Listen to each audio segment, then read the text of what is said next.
Assalamualaikum warahmatullahi wabarakatuh. Hai teman-teman, kembali lagi di Tengku Ridwan Channel. Kali ini kita akan membahas sebuah kisah yang tidak kalah inspiratif dari orang biasa, seorang anak yatim, ekonomi tidak memumpuni bahkan menengah ke bawah, tetapi beliau berperan dalam penyebaran agama Islam dari zaman Rasulullah SAW. Dan beliau adalah seorang sahabat yang namanya cukup dikenal karena beliau itu sekitar 5.000 hadis perawi yang sangat ke beliau. Siapa beliau? Beliau adalah Abu Hurairah yang mempunyai nama asli Abdurrahman bin Sa'd. Jadi beliau itu lahir pada tahun 598 Masehi sampai wafat 678 Masehi atau di tahun 57 Hijriah. Nah, beliau nama aslinya sebenarnya bukan Abdurrahman. Nama asli dia adalah Abdusyam. Bagaimana ceritanya? Ya, awal mula di kabilah Bani Daus. Beliau ini termasuk di dalam kabilah Bani Daus, di mana pemuka mereka bernama Tufail bin Amru ad-Dausi. Nah, Bani Daus ad-Dausi.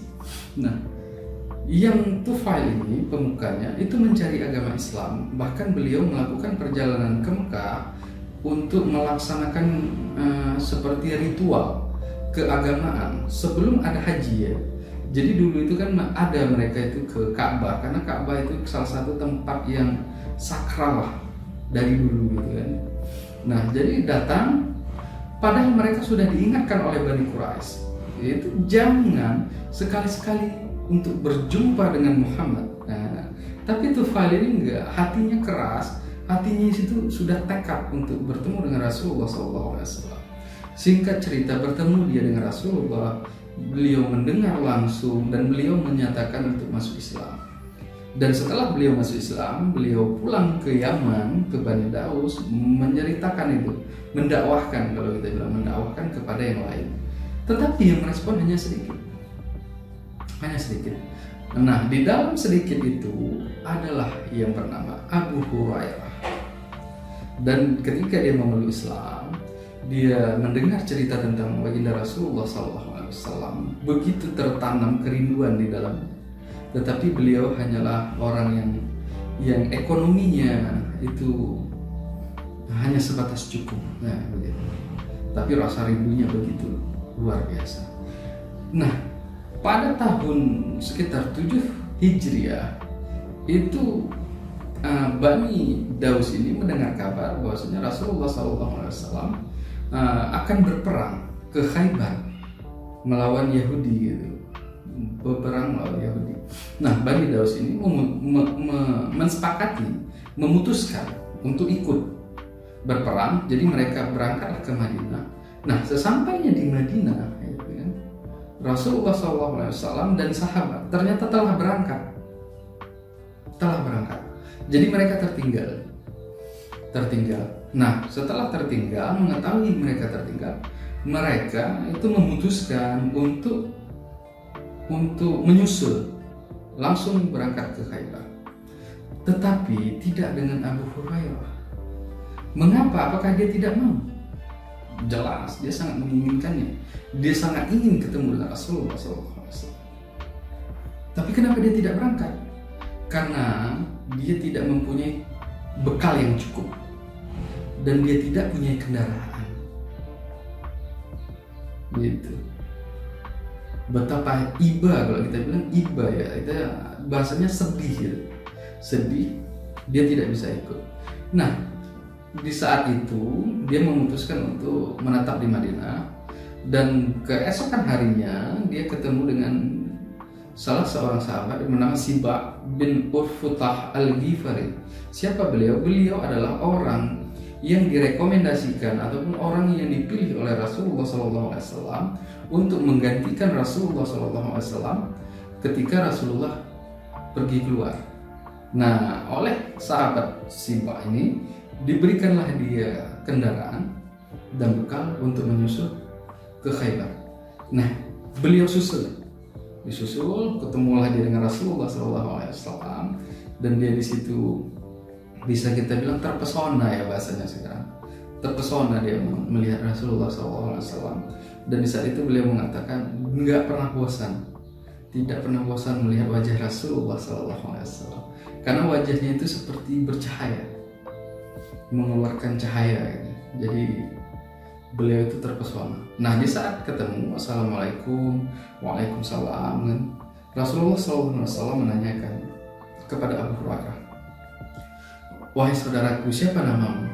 Nah di saat itu ini yang kayak saya bilang tadi, Abu Hurairah bilang nama saya adalah Abdus Syamsi, artinya itu adalah hambanya matahari, hambanya matahari. Nah di saat itu Rasulullah SAW bilang, bukankah namamu Abdurrahman, artinya hamba Allah yang maha pengasih, bukankah namamu Abdurrahman?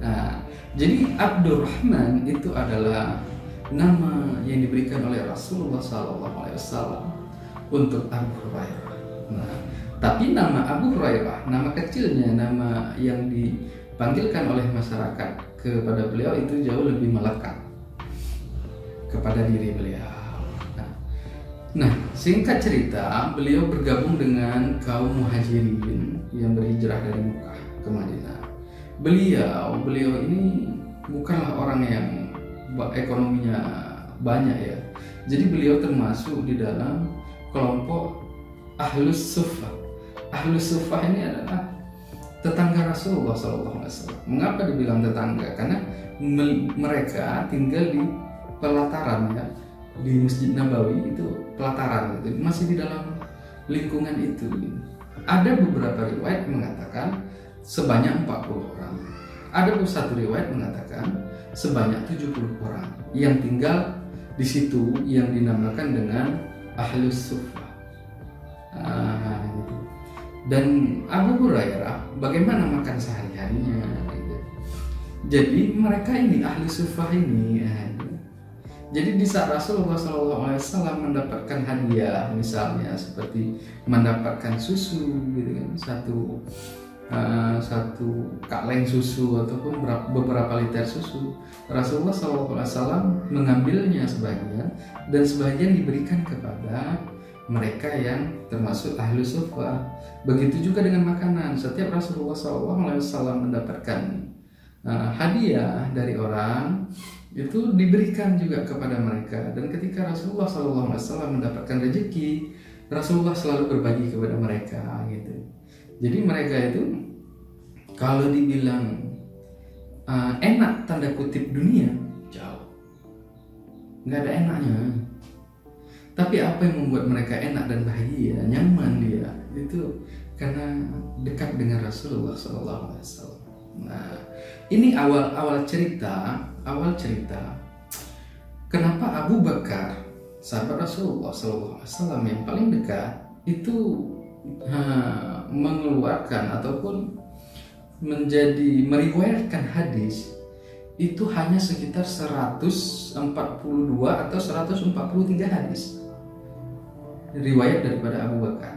Dari hadis Rasulullah SAW dari Abu Bakar Siddiq, itu cuma 142 atau 143 hadis.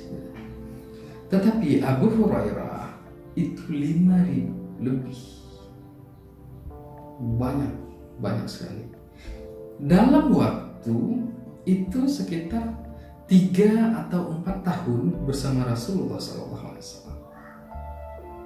3 atau 4 tahun bersama Rasulullah SAW, beliau meriwayatkan hampir lebih daripada 5.000 hadis dan lebih daripada 800 perawi hadis yang ke beliau gitu. Luar biasa. 5.000 dalam waktu 3-4 tahun beliau bersama Rasulullah SAW. Mengapa bisa? Kan banyak orang yang mempertanyakan kan, Abu Bakar aja cuma 142 ataupun 143, kenapa beliau bisa 5.000? Bayangkan, beliau Abu Hurairah bersama Rasulullah SAW terpisah itu hanya ketika Rasulullah SAW bersama keluarganya, bersama istri-istrinya gitu. Selain dari itu ada Abu Hurairah. Nah, Jadi beliau bukan orang yang disibukkan dengan perkebunan dan ladang seperti kebanyakan sahabat-sahabat dari Ansor. Dan beliau tidak disibukkan dengan perdagangan dan niaga seperti sahabat-sahabat Muhajirin. Jadi beliau itu cuma stay aja dia ibaratnya itu mengabdikan ataupun ya menghadiahkan kepada Rasulullah SAW itu dirinya. Nah, di mana titik balik dari Abu Hurairah? Ini yang menarik. Jadi di saat waktu itu ada bertiga sahabat itu sedang berzikir dan berdoa. Ketika mereka sedang berzikir dan berdoa, Rasulullah SAW datang dan mereka menghentikannya untuk menghormati. Gitu. Rasulullah SAW bilang, silahkan lanjut berdoa. Sahabat yang pertama berdoa kepada Allah, sahabat kedua berdoa. Nah, begitu kena Abu Hurairah, dia mintakan kepada Allah Subhanahu Wa Taala, ya Allah, kabulkanlah permintaan dua saudaraku. Jadi yang sebelumnya itu dimintakannya juga. Jadi tolong kabulkanlah ya Allah. Dan yang untuk dia minta, ya Allah, anugerahkanlah aku ilmu yang tidak bisa kulupakan. Jadi ilmu yang dia nggak lupa dengan ilmu itu. Dan diaminkan oleh Rasulullah SAW. Jadi ketiga sahabat ini diaminkan oleh Rasulullah SAW. Sahabat pertama berdoa, Rasul aminkan, kedua aminkan, dan yang ketiga Abu Hurairah minta. Selain diaminkan, Rasulullah SAW tersenyum ya. Karena Abu Hurairah dia minta ilmu, dianugerahkan ilmu yang dia tidak lupa akan ilmu itu. Nah, itu titik baliknya. Jadi ketika Rasulullah SAW menyampaikan sesuatu hadis atau suatu cerita, Rasulullah SAW pernah bilang, buka, kalau kita bilang sorban kepala kita, buka dan bentangkan. Ketika Rasulullah SAW selesai, ambil kain itu langsung diinikan ke kepala. Tanpa pikir panjang, Abu Hurairah orang yang pertama melakukannya. Nah itu. Jadi kata Rasulullah ketika dia cerita, buka dan bentangkan, terus habis itu ketika selesai pakai, maka akan masuklah lengket apa ceritanya tadi. Jadi itu yang dilakukan oleh Abu Hurairah, dan dia dianugerahi sama seperti Bilal bin Rabah yang dari orang biasa-biasa saja, dari orang suku yang bisa kita bilang derajatnya di bawah, sama seperti Abu Hurairah. Bilal dianugerahi dengan suaranya yang sangat merdu. Abu Hurairah diberikan sebuah kelebihan daya ingat yang luar biasa. Jadi ketika Rasulullah SAW menyampaikan sebuah hadis, beliau ingat secara detail. Dia tidak bisa menulis, cuman daya ingatnya luar biasa. Jadi ketika Rasulullah SAW bercerita, direkamnya. Jadi pernah diuji, gitu. Rekaman dia ini diuji. Itu di zaman Muawiyah. Dipanggil ya dengan Amir Mu'minin di zaman Khalifah Muawiyah. Jadi kalau tidak salah nama Marwan ya, nama Khalifah pada saat itu. Dipanggil dia, disuruhkan dia untuk membacakan hadis Rasulullah SAW dari awal sampai akhir. Jadi dibacakannya, tapi tanpa dia tahu, tanpa disadari oleh Abu Hurairah, Khalifah itu telah menyiapkan beberapa orang pencatat yang secara tersembunyi. Jadi dia ngomong, dicatat hadis-hadis tadi, dicatat. Nah, singkat cerita, setelah setahun dari kejadian itu, dipanggil lagi sama Khalifah. Dia sama Khalifah, disuruh ucapkan lagi, setorlah hadis-hadis Rasulullah SAW yang dia ingat. Dan dibilangnya lagi, disampaikannya lagi. Setelah disampaikan, dia permisi, dia balik. Khalifat manggil si pencatat dan menanyakan bagaimana. Pencatat itu bilang, subhanallah, kata pencatat, tidak ada yang kurang dan tidak ada yang lebih satu huruf pun. Dan susunannya itu sama dengan tahun kemarin di saat dia menyetorkan hafalannya. Luar biasa. Daya ingat itu nggak meleset. Satu huruf pun nggak meleset. Nah, beda sama macam kita kan. Tambah bumbu sedikit lah, tambah garam sedikit lah biar mantap tadi. Dia nggak satu huruf pun nggak meleset. Itu anugerah dia, luar biasa.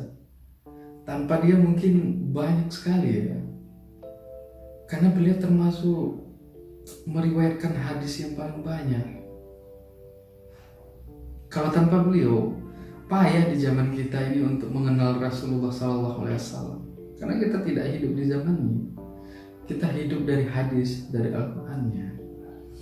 Kalaulah tidak ada orang-orang yang menjaga Al-Quran dan hadis ini, mungkin nggak sampai ke kita. Begitu juga kita saat ini. Ada orang-orang yang menjaganya agar sampai ke anak dan cucu kita. Itu. Subhanallah. Ada kisah menarik. Itu di zaman Umar bin Khattab. Nah, di zaman Umar bin Khattab menjadi Amirul Mukminin. Ya.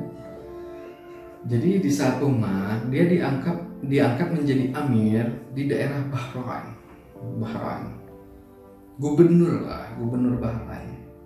Nah, di saat itu dia sudah memiliki rumah dari hasil, kalau dulu kan dibilang ada perang ya, dari hasil perang dapatlah dia rumah. Dan dia sudah menikah. Jadi beliau menikah itu setelah Rasulullah SAW wafat. Jadi dia mengabdikan dirinya di sisa umur Rasulullah SAW. Di saat Rasulullah SAW telah wafat, baru dia menikah, dan dia menikah dengan anak dari yang dulu pernah dia bekerja, yaitu Ghazwan, Basrah binti Ghazwan, yang menjadi istri beliau, dan beliau mempunyai 3 orang anak, 2 laki-laki dan 1 putri. Nah, singkat cerita, dia diangkat menjadi amir di Bahrain, dan gajinya dia dedikasikan untuk berbagi dengan orang-orang yang bisa dibilang membutuhkan. Dia bagikan itu hasil-hasil gaji dia. Tetapi dia mempunyai usaha, yaitu ternak kuda. Dari ternak kuda itu dia banyak mendapatkan hasil yang lumayan, gitu kan. Dan di saat Umar tahu, ini yang asik, yang luar biasanya ini. Di saat Umar tahu penambahan kekayaan si Abu Hurairah dengan total gajinya lebih besar total kekayaannya semenjak dia menjadi gubernur. Misalnya kita bilang dalam setahun gajinya 100 juta, tetapi kenyataannya dia mendapatkan 200 juta lebih. Gitu. Jadi Umar panggil dia. Padahal dia mendapatkan bukan dari hasil korupsi, dia dari ternak kuda. Dan dia mendapatkan laba halal. Tetapi Umar ini salah satu yang subhanallah. Jadi dipanggilnya, ditanyanya, kenapa kekayaanmu bisa lebih besar daripada jumlah total gajimu? Bahkan sebagian riwayat, Umar di saat itu marah dan mengeluarkan kata-kata kasar. Kata-kata kasarnya kalau dibilang kasar kayak kita, enggak lah, cuman agak menyakitkan untuk para sahabat. Yang ingkar terhadap Allah dan kitabnya lah, merusak Allah dan kitabnya, ingkar terhadap Allah dan kitabnya, itu kata-kata Umar, dan itu menyakitkan untuk para sahabat, itu menyakitkan. Terus dibilang sama Abu Hurairah, aku nggak ingkar terhadap Allah dan kitab-kitabnya. Bahkan aku memusuhi orang yang ingkar kepada Allah dan kitab-kitabnya, kata Abu Hurairah. Wah, itu dijawab sama Abu Hurairah. Itu Umar agak beringas di waktu itu, karena jumlah kekayaannya lebih banyak daripada pendapatan gajinya. Dia tanya, dari mana kau mendapatkan hartanya? Terus dijawab sama Abu Hurairah, karena dia ternak kuda.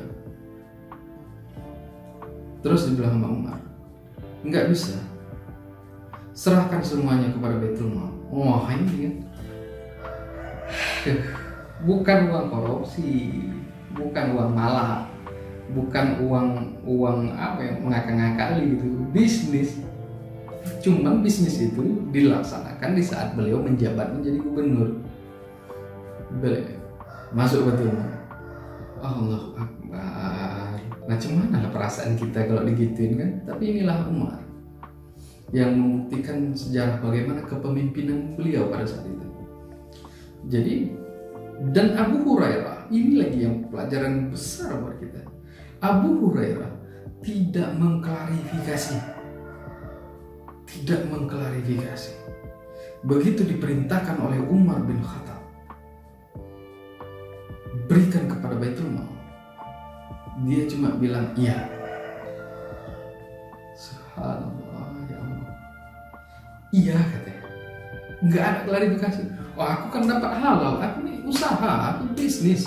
Enggak begitu. Iya dia bilang. Diantaranya ke Baitul Mal. Cuman pada saat itu beliau mengatakan, ya Allah, ya Allah, dia bilang, ampunilah dosa-dosa Amirul Mukminin. Ampunilah dosa Amirul Mukminin. Ampunilah dosa Amirul Mukminin. Jadi ini sebuah pelajaran yang sangat luar biasa. Ketika beliau berselisih paham dengan sahabat yang lain, mereka itu saling mendoakan, bukan saling memburukkan, apalagi mencari kelemahan. Tapi mereka saling mendoakan, ya Allah, ampunilah Amirul Mukminin.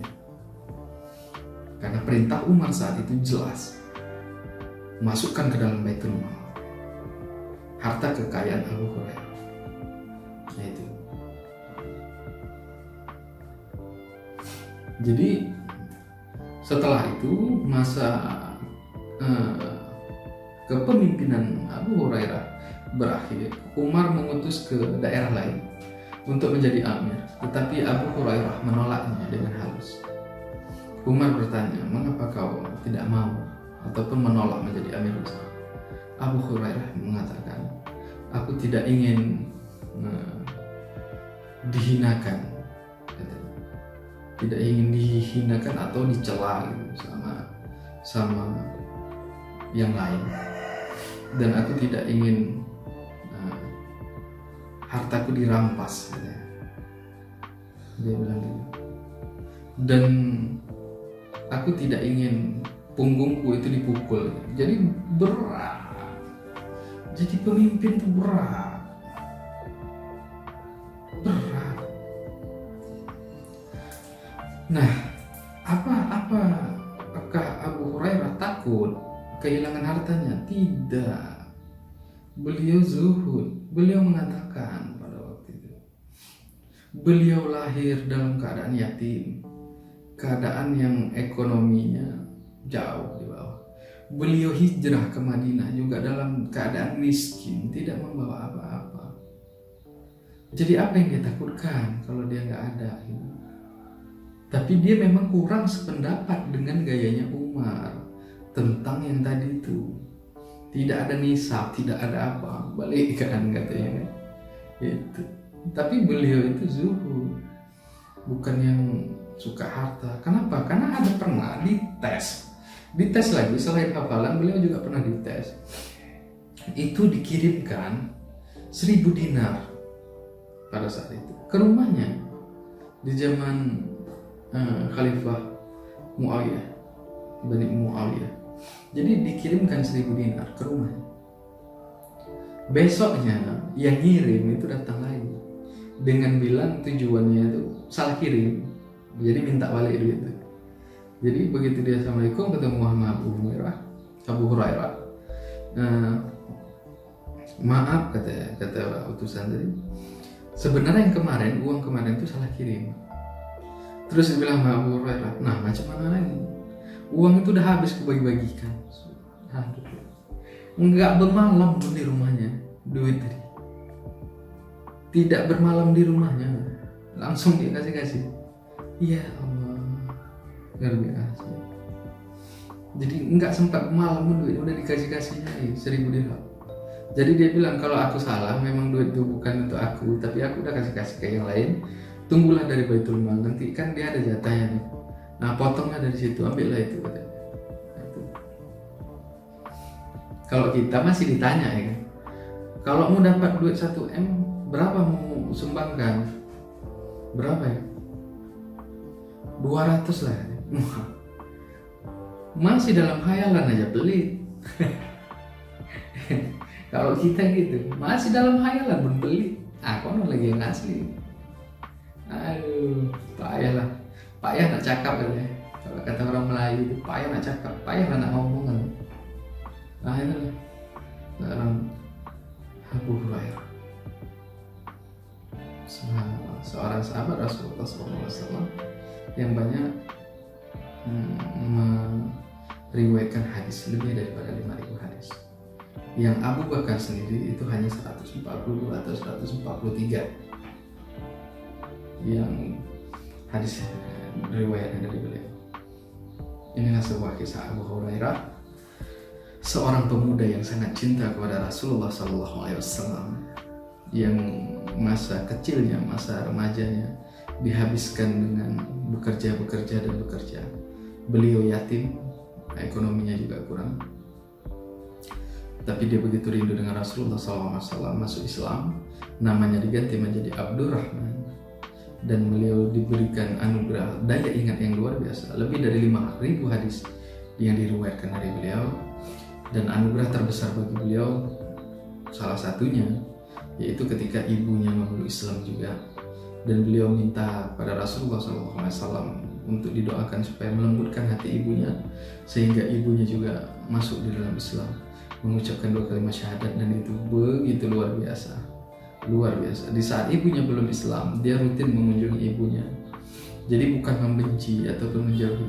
Walaupun di saat itu ibunya selalu mencaci, mencela Rasulullah SAW, dia hanya diam dan pergi gitu, tapi dia tetap mengunjungi ibunya hingga dia menangis ketemu Rasulullah SAW, minta didoakan agar ibunya bisa untuk masuk Islam. Dan Rasulullah SAW mendoakan, dan pulang berikutnya dia ke rumah. Begitu dia ketuk pintunya, ibunya bilang tunggu di situ. Ibunya baru selesai mandi dan pakai baju. Dan begitu dia bilang masuklah, begitu masuk, si Abu Hurairah mendengar ibunya berkata, Asyhadu an la ilaha illallah wa asyhadu anna Muhammad Rasulullah. Itu kebahagiaan yang luar biasa bagi beliau. Beliau nangis, ketemu Rasulullah nangis lagi. Kemarin dia ketemu Rasulullah nangis karena ibunya mencela Rasulullah. Nah ini ketemu Rasulullah nangis lagi, tapi nangis bahagia, ibunya nangis. Nah itulah salah satu kisah perjuangan sahabat. Beliau hidup di samping Masjid Nabawi, hanya makan apa yang ada, bukan makan apa yang dimau, tapi apa yang ada. Seringnya berpuasa. Bagaimana Rasulullah SAW berpuasa? Ya gitu juga orang itu. Kalau lagi nggak ada makanan ya puasa. Ya oke gitu juga orang itu. Jadi kalau dibilang kehidupan dunia pahit, tapi karena beliau merasa senang dekat dengan Rasulullah SAW, itu hal yang luar biasa bagi beliau. Dan di saat Umar beliau dijadikan amir ataupun gubernur, di saat Muawiyah beliau dites tentang hafalannya, dan di saat beliau meninggal ataupun wafat, itu di saat sakit beliau itu memang ada sebagian meriwayatkan beliau berdoa agar diselamatkan dari usia 60-an, karena beliau meninggal di usianya 70-an, dan beliau meminta untuk berlindung supaya jangan hidup di bawah kepemimpinan anak-anak. Jadi pada saat itu khalifahnya, itu saya lupa namanya, tapi pada saat itulah, di saat kekhalifahan itulah terjadi banyak sekali peristiwa-peristiwa menyedihkan di dalam Islam, termasuk Karbala, dan beliau memimpin secara seenaknya saja. Dan di saat itulah Abu Hurairah wafat ataupun meninggal dunia sesuai dengan doanya. Gitu. Itu salah satu doa yang mengatakan seperti itu. Dan bagi teman-teman semua, apa hikmahnya buat kita? Gitu. Kita jangan berpikir tunggu ada baru berbuat, tapi berbuatlah selagi bisa. minimal membuat orang lain bahagia, yaitu dengan senyuman kita. Ya itu yang kita berikan. Saya nggak muluk-muluk gitu. Ada sedikit rezeki berbagi, apalagi di masa pandemi ini sangat sulit, banyak sekali. Dan ketika sulit, kejahatan meningkat luar biasa ya Allah. Banyak sekali kedengaran terjadi di mana-mana gitu, kemalingan atau apa. Jadi kepada teman-teman, marilah semoga ini menjadi inspirasi bagi kita dan menambah keyakinan, menambah motivasi bagi diri kita untuk menjadi diri lebih baik lagi dan lebih baik lagi, lebih banyak senyum lagi. Itu yang pasti. Saya akhiri dengan wabillahi taufiq wal hidayah. Assalamualaikum warahmatullahi wabarakatuh.